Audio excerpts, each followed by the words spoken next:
Okay, hello everyone. Um, so there's some slight glitch with my gadgets. So today we're going to continue with our rules of differentiation topic. Okay, so now we try. Okay, let's just recap. So for f prime, it's mean first derivative. Okay, that means it just been derived for one time. So f prime, f double prime, x, okay, this one should have x as well. It is called second derivative, which means it has undergone two times of derivation process and so on. F triple prime is third derivative. Okay, so now we try to answer example 8.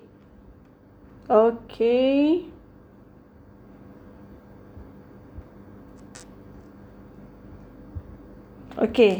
just for example, okay, let's say we have fx, okay, my writing is too bad. Fx is x cubed, so f prime x or dy dx is we derive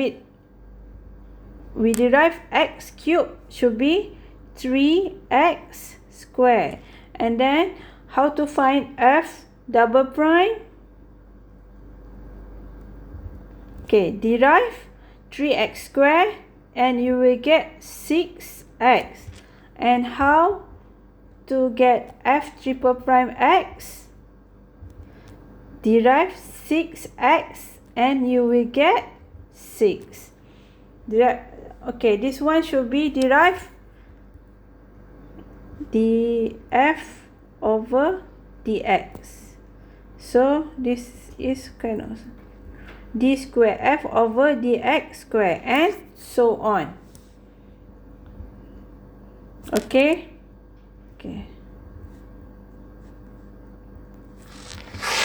Okay, so now let's look at example 8. Okay, what is the question for example 8a? Okay, fx equal to 3x cubed plus 5x squared plus 6x. Okay, derive it for one time and you will get 3 times 3, and this one should be x squared, which is x to the power of 3 minus 1, and you will get x squared plus, I hope you will get the gist of deriving by now, 10x plus 6. Okay,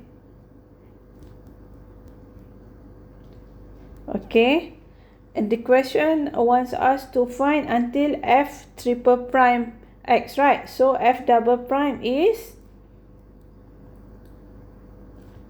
18x plus 10. F triple prime is 18. Okay, easy peasy. Okay, now let's look at example 8b. Okay, so for example 8b, the question is f prime x.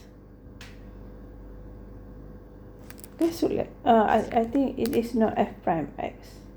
I think it is fx. Okay, fx is x squared. Okay, x squared minus 7x minus 8 over x plus 1. So how can we answer this question? For this type of question, you have to use the quotient rule. The quotient rule. When should you use a quotient rule? When you have to do a division, or when there is division or pecahan. When you have pecahan, you have to use this quotient rule. Okay. Okay, let's look at the let's recap back. Okay, so for quotient rules, the formula is here, or it can be rewritten like this: vu prime minus uv prime over v square. Okay, well, this we should only use quotient rule when there is a division. Okay, when to use product rule? When it is let's say we want to find the f prime x of this kind of equation. Okay, when the okay, when should we use product rule? When we want to find the derivation for this kind of equation, when two equation is multiplied together. But for quotient rule, you use it only when there is a division or pecahan. Okay, so this can also be simplified as uv prime plus vu prime. Okay, I hope that is settled. So to use quotient rule, u here should be x square minus 7x minus 8. U prime is 2x minus 7. So for v, it should be x plus 1 and v prime is 1. When because you only have to derive x and you will get 1. Okay, so I'm gonna rewrite the formula again. The formula is vu prime minus uv prime over v square. So it should be x v, okay, x plus 1 times u prime 2x minus 7 minus u x square minus 7x minus 8 times 1. Okay, over v square. V square is this one. So x plus 1 square. Okay, so now this looks very complicated, but we will try to multiply this one by one. Okay. Okay, so and then this you should get 2x square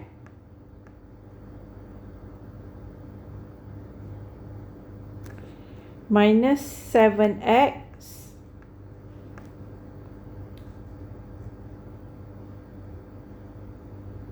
plus 2x minus 7.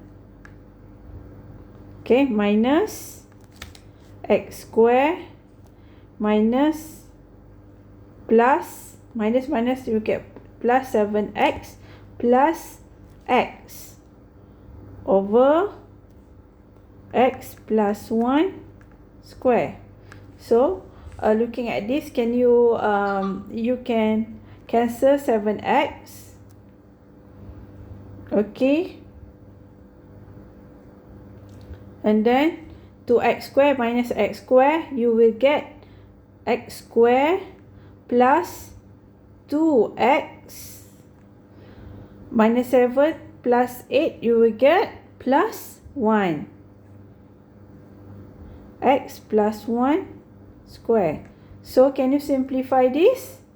Of course you can. X square plus 2x plus 1 can also be factorized like this. X plus x plus 1 square, and okay, so the answer is what, guys?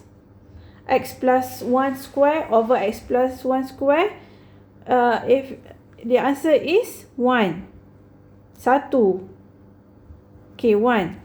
So f prime x of this equation, you will get the answer 1.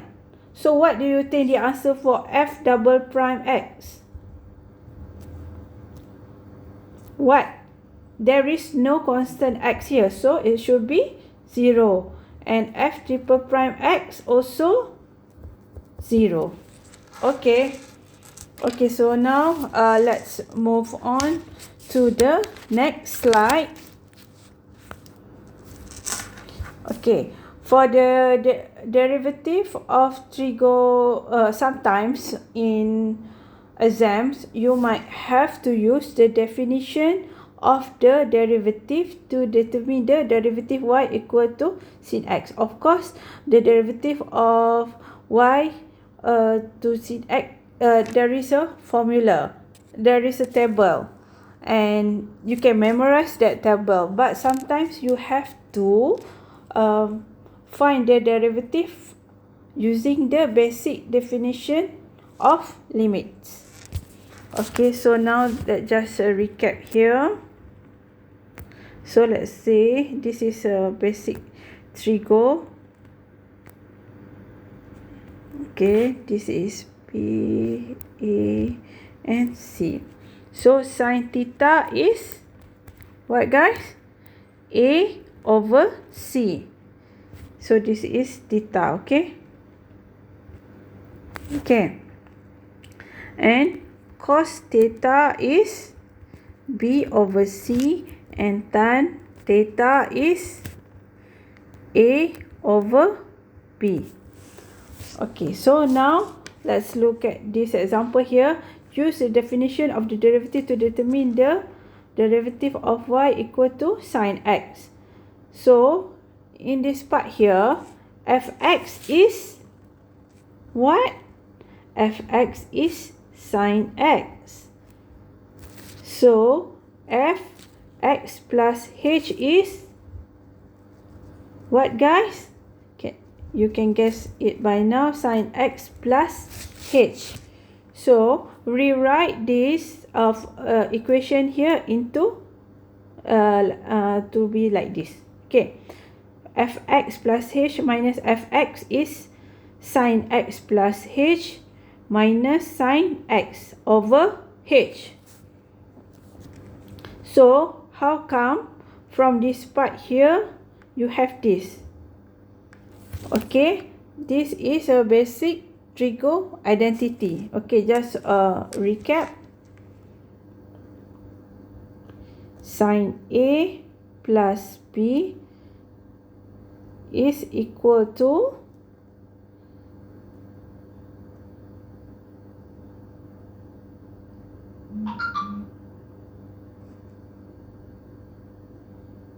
sin A cos B plus sin B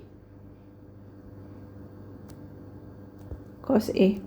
Okay, this is not cos, okay? This is not cos. This is cos H. Cos H, not cos. Okay, in case any of you confused. Okay, so from sin x plus h, we can manipulate it to be this sin x cos h plus cos h sin x minus sin x over h. So for this part here, we try to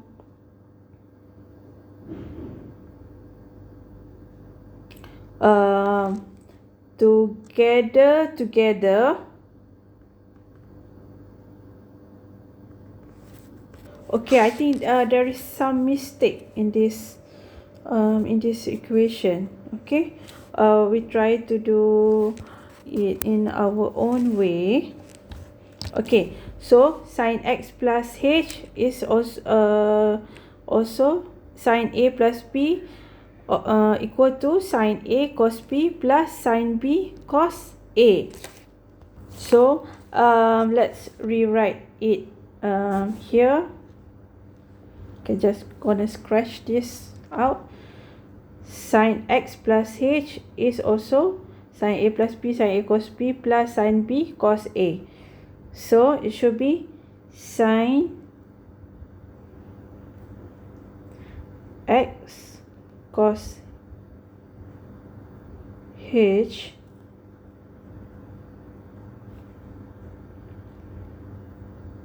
plus sin h cos x minus sin x over h. Okay, if you're not clear, I think you should rewrite this on a paper. Go grab a paper and a pen, and I hope after you rewrite it, it will become clearer to you. Okay, just by looking at this equation like this, it would not make any sense. Okay, so now then we try to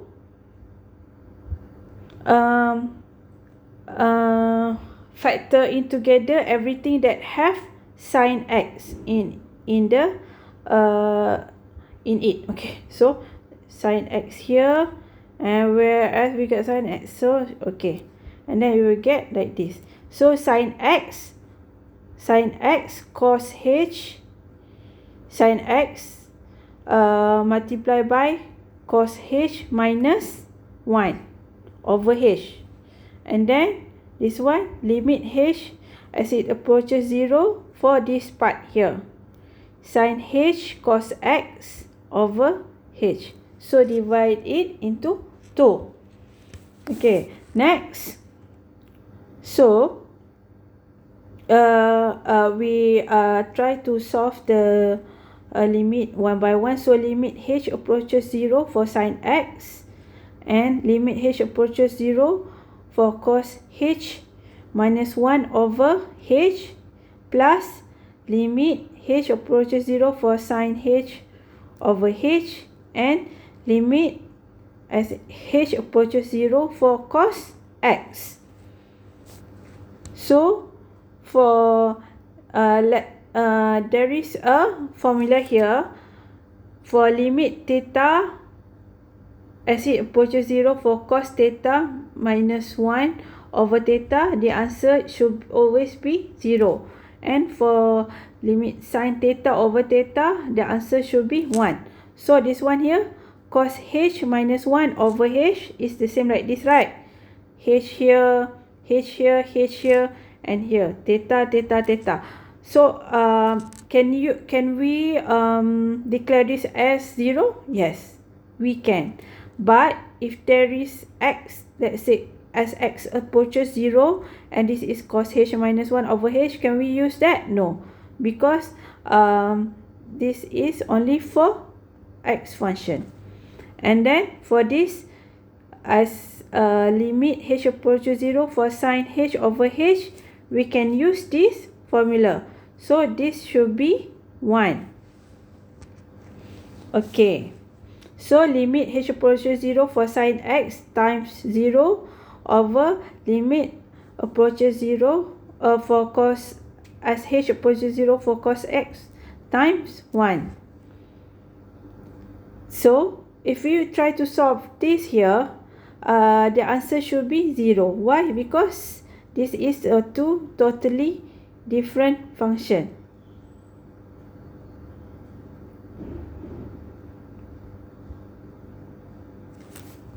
Oh, sorry. It should not be 0. Okay, because whatever the answer here, when you times 0, you will get 0 here. Okay, that's why it becomes 0. So for this part here, cos x times 1, you will get cos x. So this is the final answer. So for this section here, limit sign, example 9, the answer is, you can watch the solution and the steps on how to solve it at this link. Okay, till next time. Okay, bye guys.